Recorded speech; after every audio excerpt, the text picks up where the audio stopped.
tal? Soy Carlos Lorenzana, soy consultor político electoral y en esta ocasión estamos en un episodio más de Descifrando, aquí en el marco de la reunión de la Asociación Latinoamericana de Consultores Políticos. Y en esta ocasión estoy con un amigo muy querido, Marco Torres Paz, de Perú, aparte presidente de la Asociación de Consultores Políticos de Perú. Entonces, Marco, muchísimas gracias por robarte unos minutos y aceptar la entrevista aquí contigo. Carlos, un honor estar contigo. Siempre me acuerdo, compartimos momentos en Washington, en Sí, Annapolis, varios. donde recibimos premios, me acuerdo, y anduvimos por esas calles de Washington y por Aparte de compras. Aparte de compras. Bueno. Y nada, siempre es muy bueno venir a México. Es como, ustedes también es un centro que irradia mucha comunicación política, ¿no? Bueno, y aparte por el presidente que tenemos. Claro, sí, todo un fenómeno de comunicación política, ¿no? ¿Cómo ves a Andrés Manuel desde afuera como... Más allá del tema ideológicos de izquierda Claro. o derecha, de simpatías o antipatías, hay que reconocer que es un fenómeno de comunicación política porque por algo ha mantenido durante tantos años las mañaneras, ¿no? Claro. Como punto de audiencia y sobre todo con un público que lo sigue, ¿no? Religiosamente, ¿no? Sí. Entonces hay un fenómeno. Yo vine en 2014 acá, con la época de Peña Nieto, Ajá. y el escándalo de la Casa Blanca, me acuerdo, de la gaviota. Claro. El 2017, que ya Peña Nieto desgastado. Sí, a punto de salir. A punto de salir. Y ahora un México ya más morenizado, si se quiere, ¿no? Ya institucionalizado. Y creo que Morena ha dejado de ser un fenómeno de liderazgo natural y ahora es un partido, ¿no? Sí. Vertical, lo que quieras, pero está dando en Claudia Sheinbaum un derrotero, ¿no? Oye, en términos, hablando de la mañanera y hablando del presidente Andrés Manuel, ¿no? ¿Qué resaltas de la comunicación del presidente mexicano? Bueno, nosotros como Perú lo hemos gozado, Andrés Manuel. Acuérdate que el 2022 tuvimos el golpe fallido de Pedro Castillo. Así es. Y Andrés Manuel fue el único presidente latinoamericano y del mundo que lo apoyó, ¿no? O sea, y además que contaba una narrativa al revés, ¿no? Como diciendo que él era el pobrecito y que los congresistas le habían golpeado, ¿no? Y era todo diferente, ¿no? Pero sin embargo creo que hay una feligresía que le creía eso, ¿no? Pero en verdad, o sea, Castillo dio un discurso televisado, en vivo y en directo, diciendo que hacía golpe, que cerraba los poderes, ¿no? Y eso es un hecho fáctico. Bueno, tengo entendido que ahora AMLO le dio asilo político a la esposa y al hijo, ¿no? Okay. Y rebotan muchas fotos en Lima del hijo en Cancún, ¿no? Con la Dolce Vita, ¿no? Okay. Y eso le hace un flaco favor a la izquierda, a la izquierda peruana, que ha perdido mucho la calle. De hecho, la caída de Castillo obedece también a que la derecha peruana ganó mucho la calle en ese interregno, ¿no? Ahora, bueno, Castillo dejó una vicepresidenta que está con un balón de oxígeno tratando de aguantar hasta el 2026, ¿no? Oye, Marco, tú me dices algo importante para mí, que te dices, oye, dejó la calle, ¿no? Correcto. Dejaron la calle. Correcto. ¿No? Y la derecha gana un poco la calle, sí, ¿no? así Entonces, okay. La gobernabilidad parte de ganar la calle. No diría que de un 100%, pero ayuda, ¿no? Porque la calle también es redes, son cosas que van en combinación. Es una fuerza de presión, pero la calle, los medios de comunicación, las redes, fueron empujando a Castillo en sus casos de corrupción, lo pusieron contra la pared. De hecho, si él da el golpe es porque no tenía otra opción, ya se le venía el juicio político y prácticamente la votación del Congreso era adversa a él. Okay. Oye, hemos platicado con varios amigos y también les preguntaba yo, oye, ¿hasta dónde la consultoría política se ha vuelto responsable también de una desconfianza ciudadana? De hecho, tenemos que asumir nuestras responsabilidades. Hemos creado varios monstruitos, Carlos, a nivel latinoamericano, ¿no? Ponemos la noche al día y la día a la noche, al blanco negro y al negro blanco, ¿no? Y tenemos que asumir responsabilidades porque una cosa es la comunicación de campaña, pero muchos de los que llegan no saben gestionar, no saben gobernar, no saben leer la realidad en términos de la cotidianidad de la gente. Y yo diría que la gente ya no ve las cosas en términos de derecha o izquierda. La gente ve las cosas en términos de qué me sirve y qué me es útil en mi vida cotidiana, ¿no? Desde mandar a mis hijos al colegio, desde dar la comida para la casa, desde el sueldo, el salario, o sea, subir cuánto me demoro del trabajo a la casa, de la casa al trabajo. La gente mide mucho en cuanto a factores de su vida cotidiana. Oye, ¿qué tan importante termina siendo esta parte de la gobernabilidad? En el caso de ustedes que han tenido mucha alternancia en el tema de los presidentes que han tenido. Yo diría que ahora, mal que bien, con Dina Boluarte, que gobierna desde diciembre del año 2022, ya va a llegar a 2 años y es como un oasis en medio de ese desorden que tú graficas muy bien, ¿no? Entonces, lo deseable por la institucionalidad del Perú es que la señora llegue al 2026 y se cumplan los plazos constitucionales. Eso, además, interviene mucho en la economía. Es lo que te iba a preguntar. Con el Perú hay una cosa muy paradójica, la economía peruana es muy sólida, a pesar del ruido político. Entonces dicen que la economía peruana es muy sólida porque también hay mucha informalidad y hay mucha gente, mucha economía que se mueve muy al margen de la institucionalidad. Y eso soporta entonces. Eso soporta, claro, eso soporta, ¿no? Eso soporta entonces. Oye, Marco, hemos vivido también, ¿no? Hablando un poquito de la gobernabilidad, ¿no? Que creo que es algo importantísimo ya en el pleno ejercicio de gobierno como tal, ¿no? Es decir, si yo llego y no tengo gobernabilidad, claro que me afecta. Y preguntábamos hasta dónde hay nuestra responsabilidad de atender esta situación, de sumar o no a favor o en contra de construir esta gobernabilidad. Pero también me salto otras cosas. ¿Qué rol ha jugado la consultoría política en la polarización per se de la política? Es un fenómeno muy propio de la TAN. Tendríamos que hablar de los fenómenos como el de Javier Milei, como el de Bolsonaro, ¿no? Temas, o sea, que coinciden también con la irrupción de Instagram, de TikTok, ¿no? Es decir, mucho contenido grueso, mucho contenido que antes era muy denso, se sintetiza en 1 minuto. A un millennial tú te pasas de 20 segundos y si no lo enganchaste lo perdiste. Si no te jala la historia que cuenta, lo perdiste, ¿no? Entonces, hay ciertos políticos y ciertos consultores políticos que han sabido adaptar sus maneras y sus formas de comunicación a estas nuevas formas y estas nuevas plataformas. Oye, ¿cómo ha afectado la irrupción de las redes sociales en la consultoría política tradicional? Bastante. Giovanni Sartori, que es un famoso politólogo italiano, ya no habla de Homo Biden, ya no habla de Homo sapiens, sino de Homo Biden, ¿no? Sí. Entonces, la mayoría, es más, la televisión está pasando a ser un objeto ya de desuso.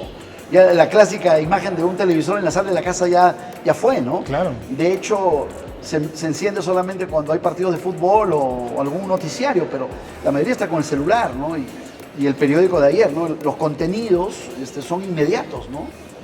De ahí que de alguna manera los números de México nos llaman poderosamente la atención porque los niveles de aprobación de AMLO, más o menos puntos, siempre son altos, ¿no? Sí. Bukele, bueno, tienes Bukele, Milei y para de contarlo. Además, todos están en rojo. ¿Sí? Todos están en rojo. Sí, tal cual. Es un fenómeno de sostenibilidad política. Vamos a ver si la nueva presidenta es capaz de mantener ese ritmo, ¿no? Que está dejando un super back atrás de Andrés Manuel, que eso va a ser... La valla muy alta, ¿no? La vara muy alta. O sea, yo quiero dejar claro, nos guste o no nos guste Andrés Manuel, hay que reconocer sus habilidades comunicativas. ¿Crees que importe más para el gremio de la consultoría obtener una victoria electoral o promover un buen gobierno? Wow, es la pregunta del millón. Yo creo que ambas, como diría Cantinflas, ambas dos, ¿no? Porque una es la obtención del poder y la otra es la mantención del poder. Sí. Entonces, y bueno, el fenómeno de AMLO es las dos cosas, ¿no? Porque yo me acuerdo, perdió con Calderón, perdió con Peña y, digamos, tenemos que admirar su persistencia, ¿no? Hasta lograr el objetivo y ha logrado mantener a su partido en asalto, o sea, y si tú analizas al PRI o al PAN, es totalmente distinto, ¿no? Sí. Yo creo que son las dos caras de, Carlos, las dos caras de una misma moneda. ¿Y como consultores? O sea, ya no solamente como políticos, pero tu parte como consultor, ¿qué crees que sume más al gremio? Yo en lo personal siempre prefiero la comunicación de campaña, que es la que más nos apasiona, la que tiene más adrenalina, pero ya en términos reales de facturación, bienvenida a las dos. Oye, hablabas hace rato de obtener y mantener el poder. Para llegar a eso, ¿se vale de todo? Sí, obvio. Y ahí resumo un poco para tu audiencia que nos mira. Es una frase muy vieja de la consultoría política. Siempre digo que la política es como el ladrillo. ¿Por qué como el ladrillo? Porque tú para hacer el ladrillo tienes que poner piedra, tierra, barro y la bosta del caballo, ¿se entiende? Lo bueno y lo malo. El yin y el yang. La política es así. La política es yin yang. Claro. Y Maquiavelo hace más de 500 años lo dijo, ¿no? La política es lo más alejado de la moral. Sí. Claro, obvio. Hace rato comentábamos. Y además, los que hacemos campaña no somos ángeles ni arcángeles, o sea, somos terrenales. Oye, entonces, ¿hasta qué punto la consultoría también es responsable de esta desconfianza ciudadana? Yo creo que sí, ¿no? También porque últimamente, y sobre todo un fenómeno, Carlos, que se dio a raíz de la pandemia, es que así como muchos políticos construyen una narrativa o inventan una narrativa, hemos visto fenómenos, y acá en México tú das fe de ello, mucho consultor de internet, mucho consultor de Zoom, gente que nunca ganó una campaña y de pronto aparece como gran consultor, ¿no? Entonces, hay gente seria que tú conoces, como también hay mucho vendedor de humo, ¿no? Ok, eso trasladado a la parte gobierno, ¿no? O sea, ¿qué es lo que estamos haciendo como gremio que abona la desconfianza ciudadana? Ahí faltaría más profesionalización, porque generalmente los entornos que rodean a los gobernantes, Carlos, son áulicos, o sea, son gente que le dice al político lo que el político quiere oír y no le dice realmente como un buen consultor lo bueno, lo malo y lo feo. Entonces, el error persiste y es responsabilidad ya de esos consultores. Porque, oye, Marco, en muchas cumbres tú has hablado del voto millennial. Correcto. ¿No? Del voto millennial, y a mí sí me gustaría saber cuál es el principal insight que tú pretendes encontrar o encuentras en las campañas que te permita conectar con este segmento electoral. Bueno, voy a partir de un hecho cotidiano. Me di cuenta hace muchos años que la mayoría de candidatos eran gente nacida en el siglo XX, y la mayoría de electores eran gente que eran chavos, como dicen acá, gente nacida en el siglo XXI. Entonces había una desconexión. Asistíamos al político tradicional del meeting, del verbo, ¿no? De la palabra, cuando teníamos un elector que está, que no sabe quién es el ministro de Salud, ni sabe quién es el presidente del Senado, ni sabe quién es el ministro de Cultura, y ojo, no tiene por qué saberlo. Lo que pasa es que no forma parte de su entorno, pero sí sabe de la farándula, del Gran Hermano, de Masterchef, sí sabe del jugador que se metió con la vedette, con la bailarina, sabe de otras cosas, de la farandulización de la política, pero no de la política seria. Y allí es donde empecé a darme cuenta de este fenómeno de infoentretenimiento y de cómo llegarle a este elector que tiene DNI, que tiene documento, y además es el gran elector, porque es gente que de 18 a 25 años en términos demográficos es la mayoría. ¿Correcto? Y parte de esa desconexión yo siempre la cuento en un chiste, en una broma, ¿no? Imagínate que tú tengas una hija o una hija adolescente de 16 años y te dice, papá, me voy de campamento. Y tú le dices, oye, no te he dado permiso. No te estoy pidiendo permiso, te estoy informando que me voy. Bueno, el millennial es así, es autónomo, es laico, no es tan religioso. No es como en la generación nuestra, ¿no? Hasta para los trabajos teníamos más fidelización con las empresas que trabajábamos, ¿no? Ahora es todo muy líquido. Sí, muy rápido. Y muy rápido. Demasiado rápido. Sí, claro. Oye, hablando de esta rapidez, de esta política efímera. Correcto. Que aparte se consume así. Así es. ¿No? Y entonces nos lleva al famoso mercado de la atención. Claro. ¿No? Que sí, o sea, hay un mercado de la atención hay en las redes sociales. Correcto. ¿No? O sea, ¿qué se tiene que hacer? ¿Qué sugieres? ¿Qué has hecho en las campañas? Tú porque te has enfocado mucho a los millennials, por eso te lo pregunto, o sea, ¿cómo jalas la atención? Mira, es un fenómeno muy curioso porque la mayoría, por ejemplo, de tu audiencia que ha estudiado periodismo, ciencias de la comunicación, te acordarás antiguamente, hace 20 años, nos enseñaban en la universidad la pirámide invertida. El qué, cómo, cuándo, dónde. Así que en el primer párrafo tenía que estar toda la pepa de la noticia. Ahora no, por lo que tú mismo graficas, por este afán de monetización del YouTube, de la gente que quiere ganar dinero o quiere ganar seguidores, te van contando la historia de a poco y te van jalando.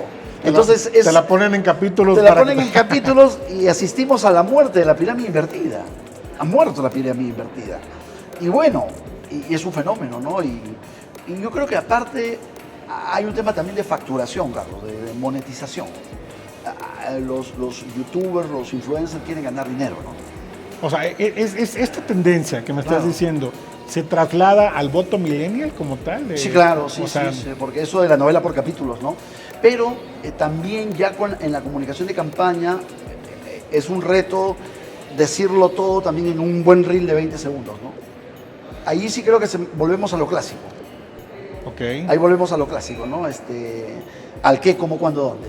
Oye, Marco, ¿quién llevó el espectáculo a la política? ¿El consultor o el político mismo? Hay una historia ahí que tiene que ver un poco donde nos conocimos, Washington. El creador de este fenómeno, yo creo que este fenómeno existe desde los años 60 en Estados Unidos, pero el primero que lo patenta académicamente es un ex asesor de Ronald Reagan llamado Roger Ailes, que era un broadcaster, como decir el presidente de Televisa, o sea, vinculado a la ABC, a las cadenas norteamericanas. Bueno, era el asesor de Reagan, y él patenta el término de el síndrome del foso de la orquesta. Para los que nos escuchan y nos ven. ¿Te acuerdas? Los teatros antiguos tenía el escenario, el público, y entre el público y el escenario había un foso, donde estaban los músicos, o donde estaba el apuntador que te decía falta 5 minutos, falta 10 minutos, ¿te acuerdas? Entonces, imaginemos un debate presidencial en uno de nuestros países. Sube el candidato número 1, sube por la escalera al escenario, se posiciona en el proscenio y dice: daré 1 millón de empleos, construiré 80 hospitales, un discurso políticamente correcto, ¿no? La gente aplaude. Viene el candidato 2 y en el momento que está subiendo se tropieza y se cae en el foso. Claro. Pregunta, ¿qué sale al día siguiente en el titular? En la caída. En la caída. Entonces, en el infoentretenimiento prima lo anecdótico sobre lo importante. Okay. Otra traducción. Sesión de la Cámara de Diputados de México o de nuestros países. El diputado tal presenta un importante proyecto de ley sobre ganadería, con estadística, cabezas de ganado. La superley. La superley. Sin embargo, lo que sale en el noticiero de noche es la bronca, la pelea del senador con fulano, con mengano, lo que le dijo, la espectacularización de la noticia. Acá había un famoso animador que era Adal Ramones, que yo recuerdo que es allí donde se dan fenómenos de ese tipo de comunicación, cuando creo que la gente de AMLO invade el SEC de Adal Ramones. O de la Rúa, un presidente en Argentina, cae por el programa de Tinelli, el Showmatch, porque es ridiculizado en un plató televisivo.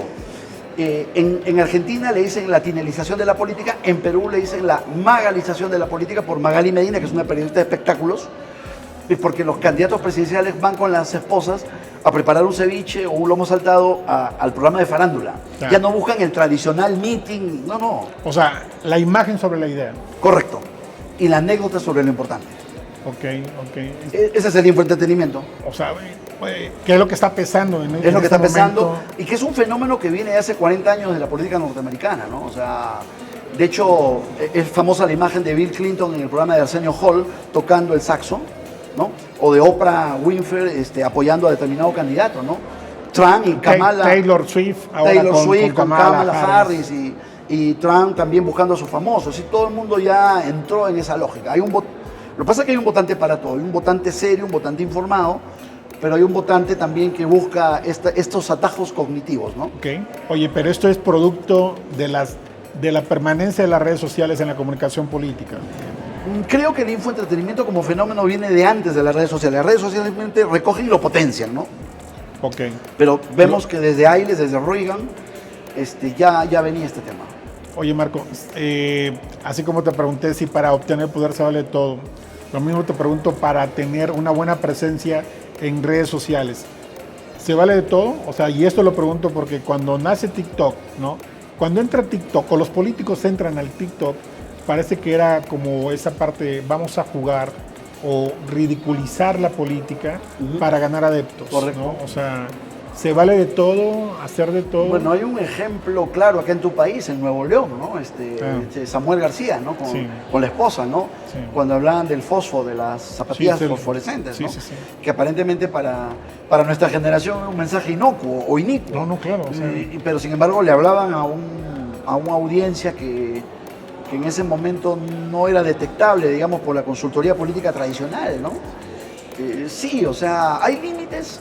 Yo creo que el límite es no ser muy invasivo tampoco, porque el millennial se da cuenta cuando el mensaje o el político es muy invasivo, ¿no? Oye, ¿va a haber alguna diferencia entre el voto millennial y el voto centennial, ya que esta nueva generación? Quiero aclarar eso. Okay. Yo siempre utilizo en el tema de las cumbres el voto millennial como titular, okay. Pero hay voto baby boomer, hay voto centennial, hay voto millennial, hay generación X, generación Y, ¿no? Correcto, hay varias categorías. Bueno, y el centennial es más de acá, ¿no? Más reciente, ¿no? Sí. Es otro tipo de elector, ¿no? Mucho más inmediatista, más en términos de Sigmund Bauman, totalmente líquido, ¿no? Oye, coincido contigo. Oye, en esta parte del voto millennial, ¿no? O sea, yo creo que viene un riesgo para la consultoría política y para lo social, que es, si no lo sabemos manejar, la utilización de la inteligencia artificial. Correcto. ¿No? O sea, ¿qué impacto consideras que va a tener el uso de inteligencias artificiales en este segmento como tal? O en general en la consultoría política. Muchísimo, ¿no? Porque si los comandos de campaña o el político o el asesor no tienen la capacidad de respuesta de corregir, no sé, imagino de pronto una campaña negra, una campaña negativa, en el cual se ridiculiza al opositor mediante inteligencia artificial, ¿no? Entonces tiene que haber respuesta rápida, los comandos de campaña diciendo, no, no es mi voz, no es mi imagen, hay una tergiversación, ¿no? Un poco por ahí, todo va a ser más rápido, el golpe y el contragolpe. Ok. Oye, Marco, ¿es posible para un consultor político trabajar para un candidato que no le gusta, pero que le pague bien? Es una buena pregunta. Para mí es difícil, te hablo de mi experiencia personal. Siempre desde mis inicios busqué que haya una conexión emocional, una conexión, es muy importante para la química con el candidato. Ya una vez que tú construyes un patrimonio y estás, digamos, capitalizado, te puedes dar ese lujo, ¿no? Ese gusto de escoger quién sí, quién no, ¿no? Lo ideal es escoger para que también fluya y para que sientas tú que el triunfo de él es el triunfo tuyo, ¿no? Ok. Bueno. Marco, ¿qué desafíos se enfrenta la consultoría en un contexto donde los tiempos electorales se acortan, ¿no? Y los líderes tienen, por lo tanto, menos tiempo para mostrar resultados? Yo creo, como te decía, de que lo bueno de esto es que va a haber más trabajo. Siempre hay más trabajo, pero hay peligros, ¿no? Como también te manifestaba, hay muchos informes de Focus, que he visto muchos informes. Cuando uno lee, te das cuenta que es copy-paste, ¿no? Sí, de encuestas y de encuestadoras serias, ¿ah? Y de Focus, gente aparentemente seria, ¿no? Entonces ahí un poco uno tiene que leer, ¿no? No creer mucho.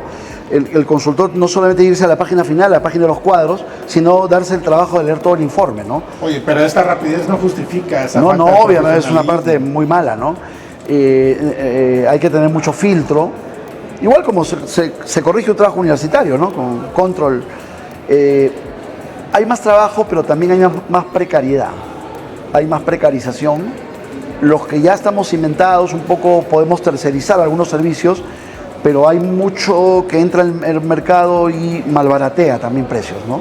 Oye, Marco, durante las últimas 2 décadas es indudable de que ha habido una profesionalización de la política. Correcto. ¿No? O sea, sí. Sí han habido más consultores, ¿no? ¿Eso ha servido para valorar la democracia o para desvalorar la democracia? Wow, es una pregunta. Lo que pasa es de que, a ver, yo vengo desde el año 99 que conocí a Ralph Murphy y a Joe Napolitan en Miami, en la FIU justo. Y antes como que, entre comillas, era un poco todo aburrido.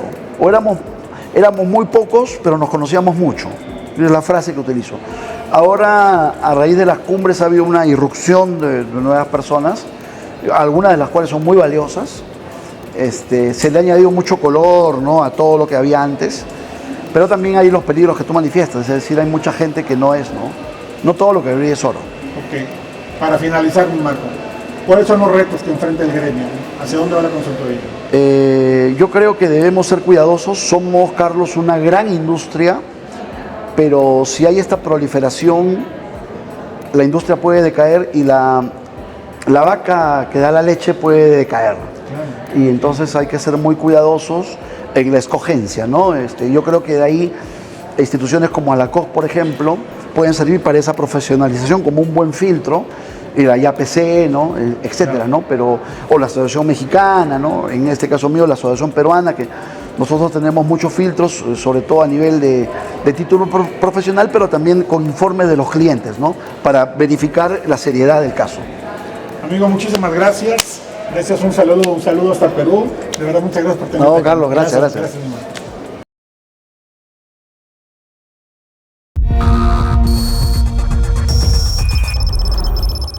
Descifrando con Carlos Lorenzana.